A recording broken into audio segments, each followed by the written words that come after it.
So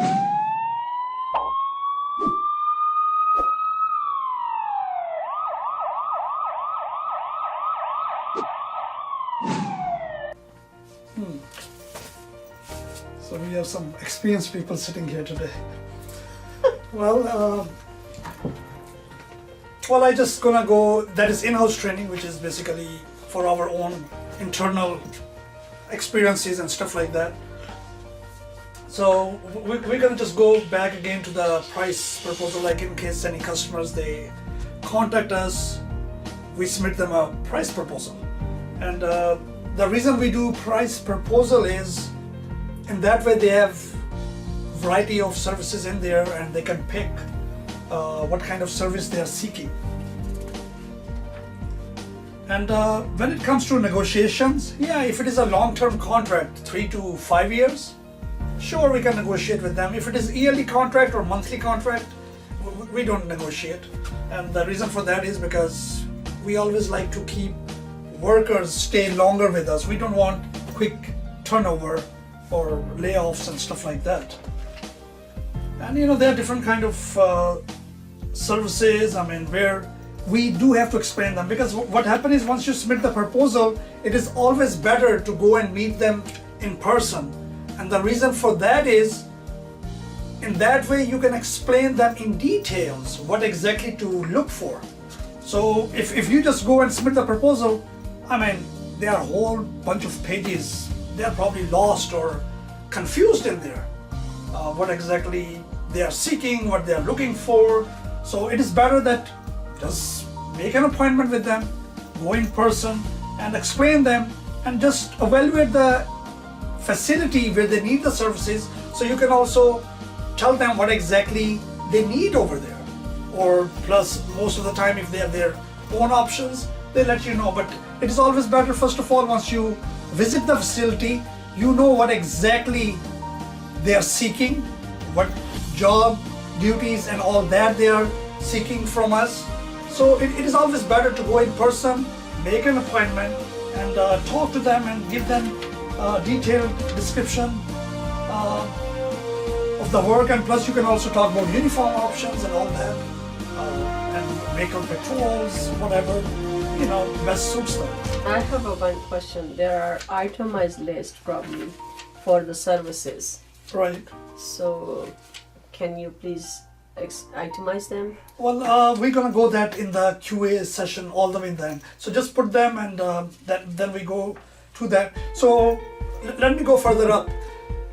Once we submit the proposal and we had a meeting with them, we find out what exactly they are seeking, what kind of services they are looking for.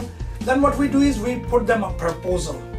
After the proposal, we submit a contract. And the contract, there are lots of details, legal issues, legal things in there, what the officer he will be doing at that facility and all that. And the reason I mentioned earlier is that try not to negotiate the rates when it comes to temporary services or yearly. The reason is, when it comes to long-term services, it is better to negotiate so we can have long-term, relationship with them, and it keeps going on for years and years. And that's what we seek. We have lots of properties where we've been doing from past 17 years, some of them even more than 20 years. And it is a long-term relation, and they're all satisfied and they know us, they know all about us. So that's why we always try to negotiate when it comes to long-term, so in that way they are saving, plus we are there for a long period of time, and we can always negotiate. Or even if there is they provide you a proposal, hey, ABC company, they have this rate. It is a lot less than your company. That's when you go in details. ABC company, how long they've been in business. And then you put the insurance costs, general liability, worksman comp, bonds, all that, and then you explain them in details. No. We can't go with that rate. And I'm going to suggest never go with the lower rate, because the employees, they're the ones who are protecting and serving their assets. They are protecting their assets. The worker have to get paid good. I mean, you don't want to have a worker where, I mean, he's getting, I mean, they got their bills too. So you have to make sure that the officer who is working there, he has been taken care. So he takes care of that customer. If he's happy, he's doing, I mean, he will be doing a better job. Once he's getting paid better, he will take care of the better job. And plus other thing, what in case the minimum wage they increase, or I mean, or you have to increase the employee because he's been working from a couple of years with you. I mean, so you have to keep all those things in mind. It is not like you can lower the rate and you just hire a newcomer and hire them on the minimum wage. No, it don't work that way. So you have the people who are experienced and they're going to be going and serving that facility. So once they are serving that facility, what happens? You have to put the experienced people. And when it comes to that, no, they need to get paid good. I mean, for example, military or law enforcement personnel. Do you think that you're gonna pay the minimum wage? No. So you have to have good agreement, good rate, agreed with them so people, they can get paid good and they can do a better job. So that's why I was saying that try not to negotiate when it comes to rates, because when it comes to rates and all that, no, we are also looking for the worker who is working there, and we are also looking his portion as well. He got to pay bills and all that, and we don't want that he's working there, we train him, we spend all that money, and later on, I mean, he's gone somewhere else because of 50 cents or $1 or $2 or $3. You know, so that's why it is better to have, negotiate with them, but don't go below the average. Don't go below the average where you get stuck, or we get stuck, or where we are facing problems afterwards. So go with a decent rate, where the employee who is working there is satisfied and everything is within the circle. Or when even time comes for the raise or his vacation and all that, it is all taken care. Or his trainings and all that, it is all taken care within that rate. Because so that's why use your best judgment and never go below, because you know you don't want to get and bid where somebody he have gone way below and then you are stuck. No, you don't need to get stuck, and you don't need to get a bad reputation. Once you are stuck, what's going to happen? A bad reputation. You don't need that. You don't need that. And when it comes to the agreement, I mean, it also shows the hours the officer he will be working at. And what happened is we use electronic reporting system, which all of you guys are aware. We use that, and what happened is that if a worker, he's there like 5 minutes before the start of the shift, yeah, we pay them. And we also bill the same way to the customer. We are not doing those old days paperwork where if the shift is from 3 to 11 or 11 to 7 or 8 to 4, you know, he's just putting on the timesheet, he worked from 8 to 4, and you know, there is no record, and that timesheet is collected and the clientele, they are billed. No, we use the electronic system where once he's there, we tell them be there at least 5 to 10 minutes before the start of the shift. So what happened is they get paid for that, and the reasons, some of the clientele, they're gonna come and they will be like, hey, but our shift is from this time to this time. Come on, you know, let the worker be happy, be satisfied. So in that way, he will be like, he's gonna have a reason, because he's getting paid, he will be there before the shift.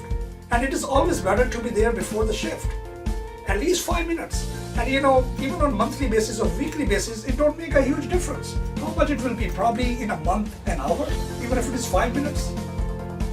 So, you know, sometimes they have issues with them, but no. It is better to go with the electronic system, and that's the way we track them and all that.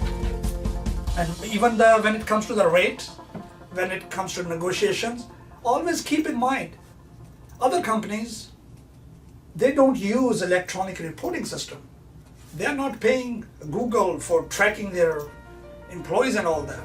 They are not using the tracking devices to track their employees. And we are using all that. And that is a cost which we are not charging the customer. That is a cost which we are not charging the customer. Electronic reportings and all that. Who is paying?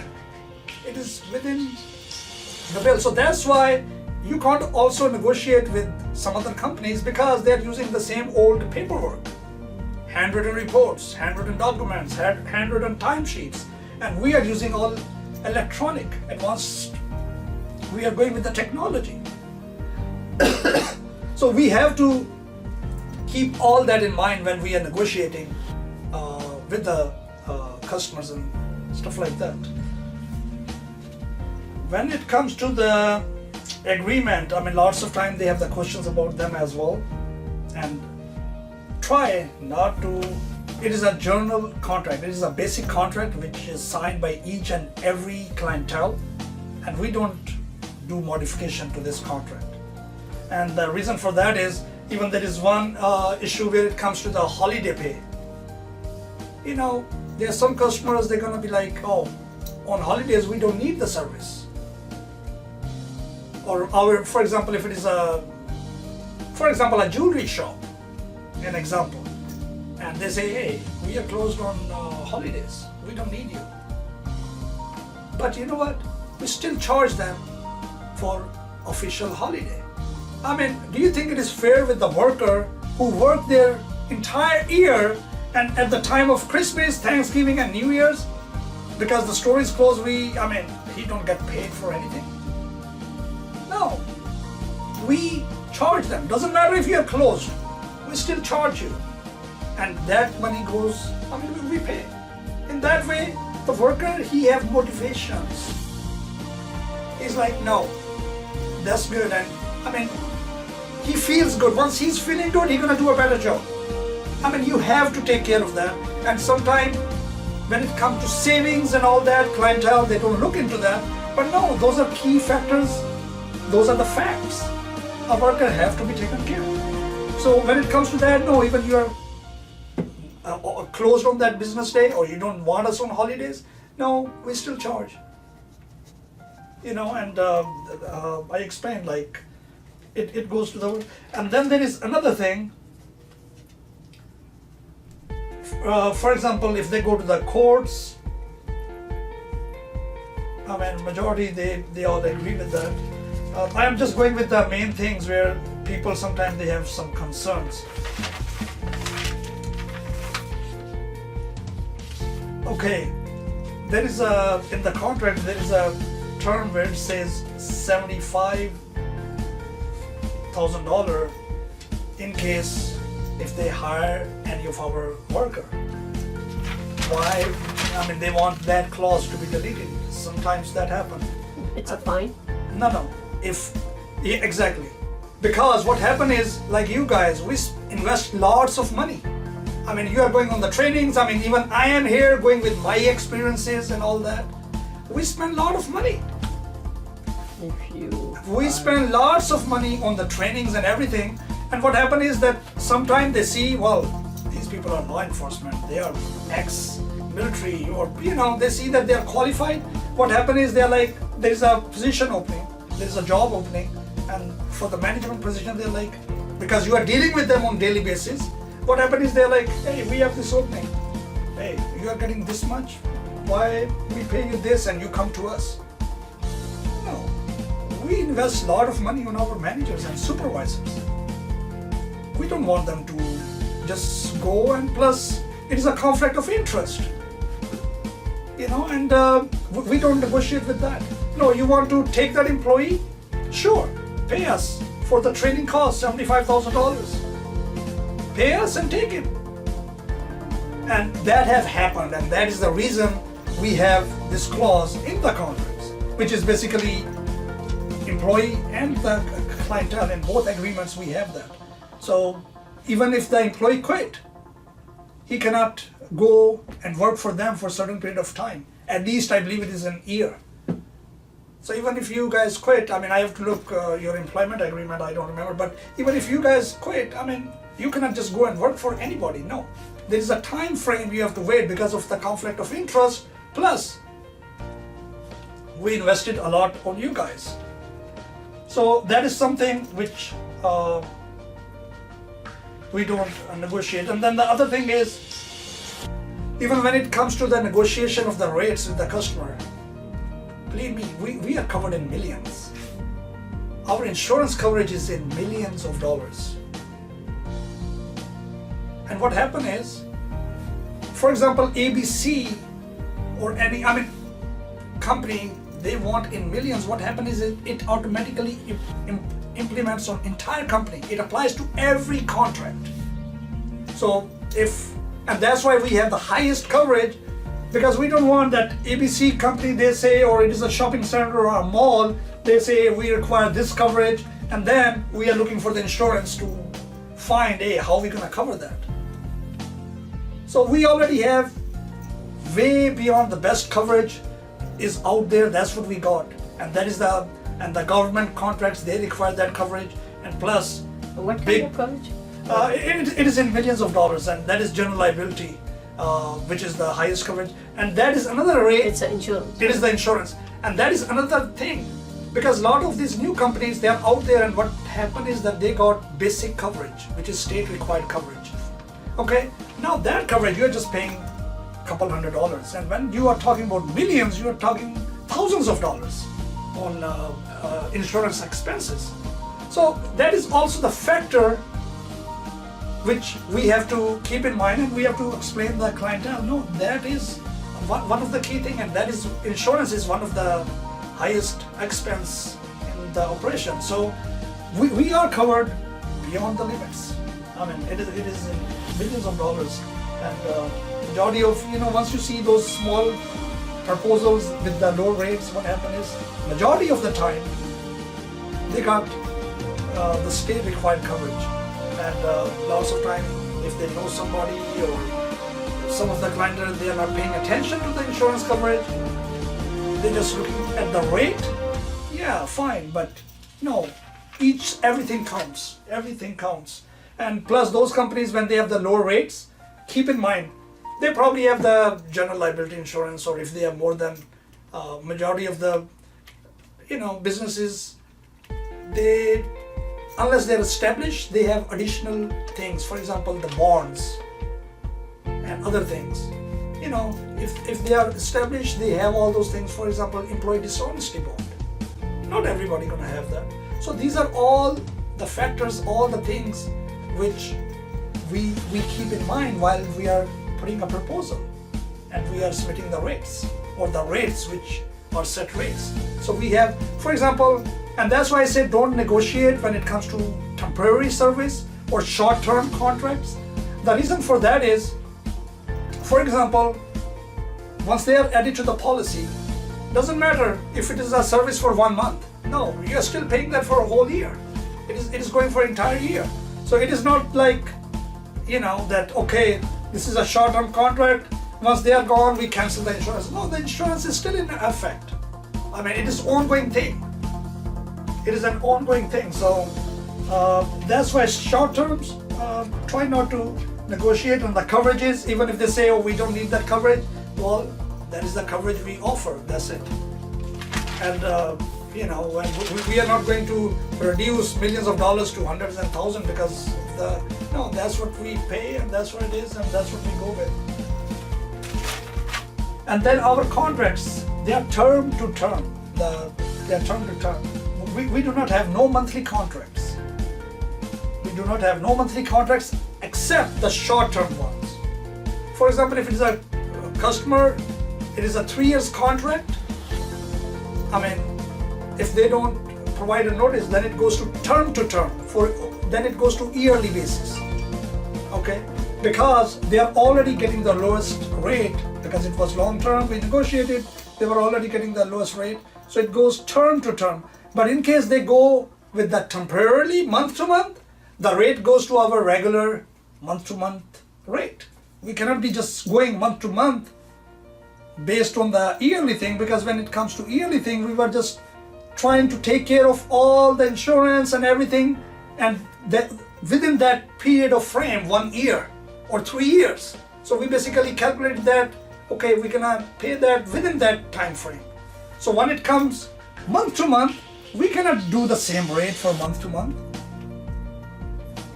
Okay, because we have to cover that. For example, when it comes to the patrol cars, marked vehicles, if somebody wants that, yeah, unless it is a patrol site, different story. But for example, shopping centers or schools, we cannot go with the patrol car with yearly contract.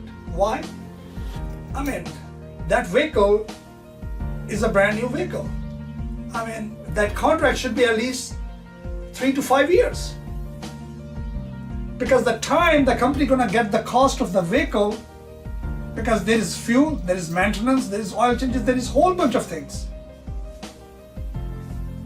I mean, there is equipment in the vehicle and all that. I mean, we don't use the leased vehicles. So basically we buy them, and to cover them, it takes at least 3 to 5 years. So when it comes to the vehicles, we can't go with, 1 month or 6 months or no. Yes, they can go with the patrols, and even if they do, yes, we can probably use the other vehicle, the backup vehicles, but then the rate will be high. Because the backup vehicles which are used for example, something happens to other vehicle on the side and we can probably use that backup vehicle for temporarily time, but then the rates will be high. Because we are not going to go and get a new vehicle if somebody needs a service for 6 months. We are not going to get a new vehicle if somebody needs a service for 1 year. Yeah, unless they are willing to cover that cost of 3 to 5 years within 1 year, sure. So that's what it is, and plus the fuel.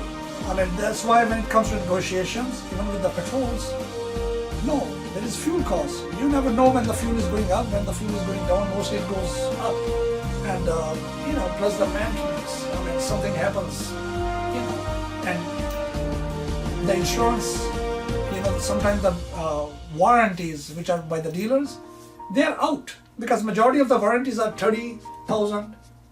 Maybe somebody gonna give you a best warranty that is probably 50,000. But that warranty that's gonna go quick because those vehicles are on the road 24/7.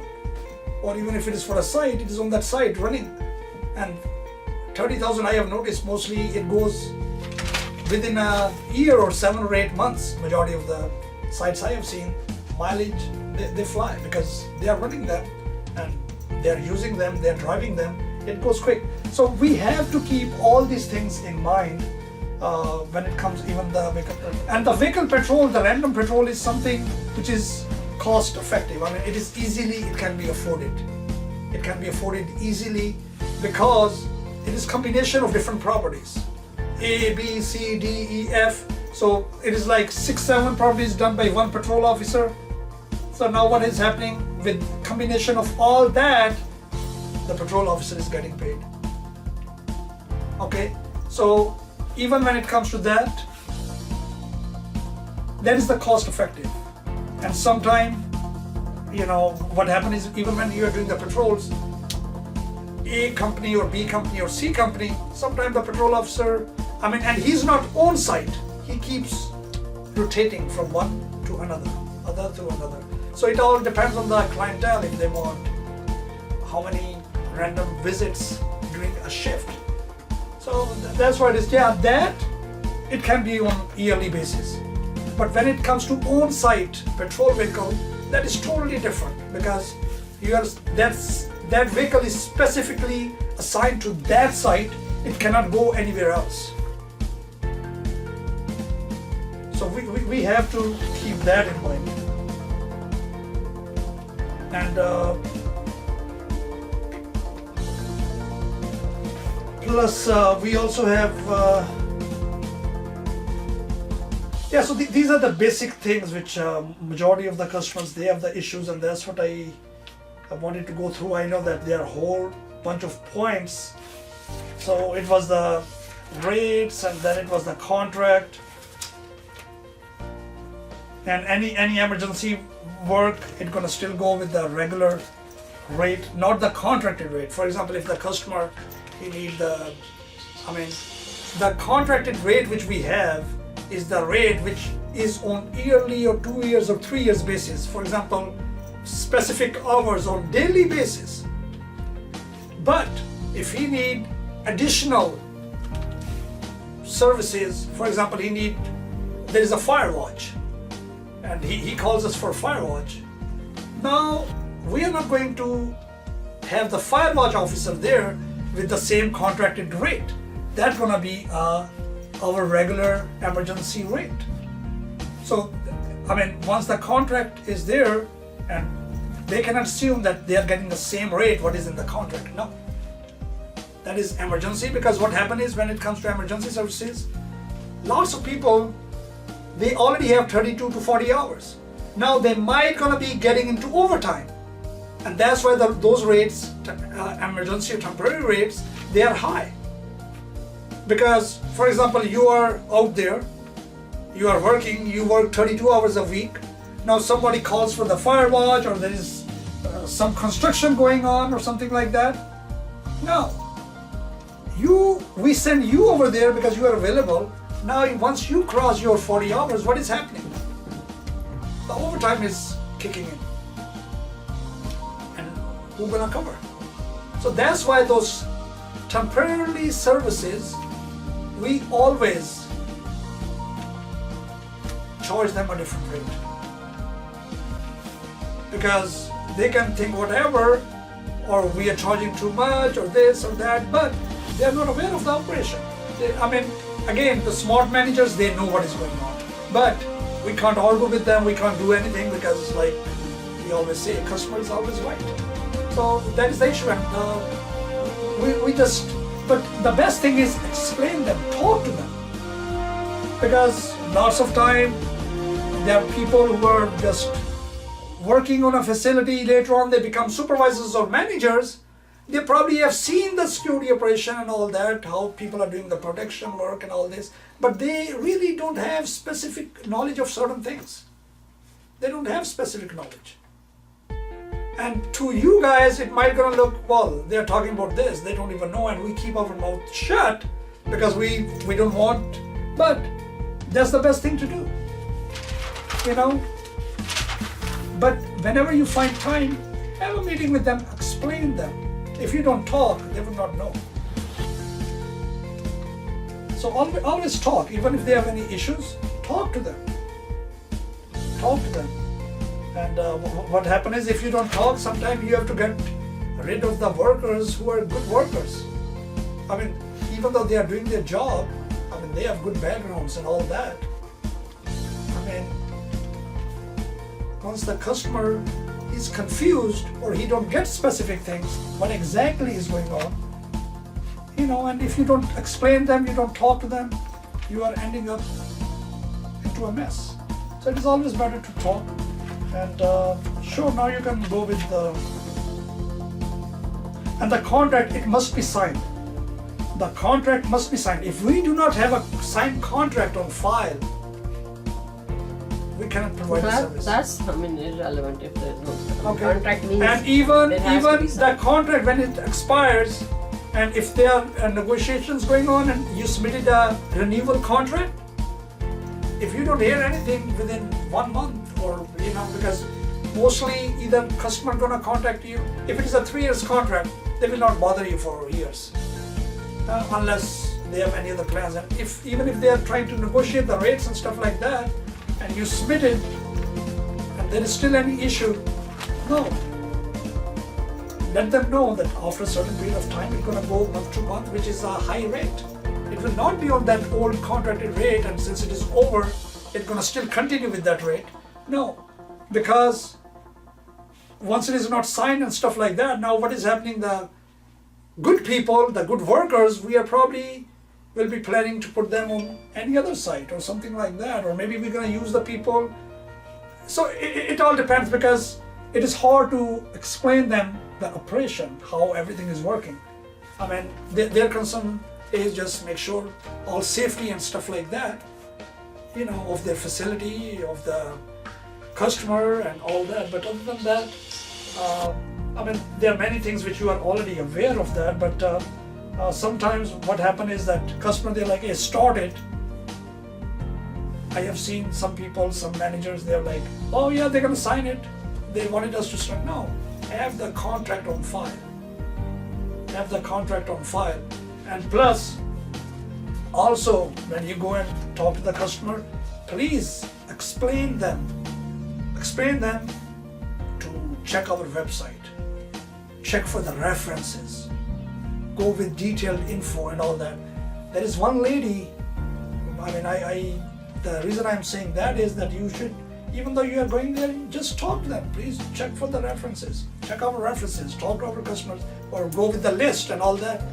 The reason I say that is we had an incident where there was a lady, she resides in Maryland. She was showing our website, our info, and you know what she did? She registered the company in Richmond under the same name. What happened is she registered it with the courthouse. And once you go and register with the courthouse, they're not looking at the state corporation and stuff like that. Procedure, right? Very simple procedure. Now, over there, they did not knew that it is already a corporation which already exists. Yeah, they don't check. Okay, they don't check. No, what she did, she was just doing illegal business under our name. She was doing an illegal business under our name. And, sometimes the customers, they are even unaware. She printed out fake certificates. Unfortunately, even the Virginia certificate which she built for the license and all that, she had the Maryland business license number, our Maryland business license number, and even when she printed them, she made a mistake over there because Virginia is a Commonwealth. State issued certifications, they say Commonwealth of Virginia. And you know what she had over there? State of Virginia. No. And lots of clientele, they are even unaware of those Yeah. things. And what she did, she talked to them. She probably was, I don't know how she managed it, but she showed our websites, everything. People and the clientele, people are crooked, she gave her personal cell phone. So the customer, they were contacting her directly. We were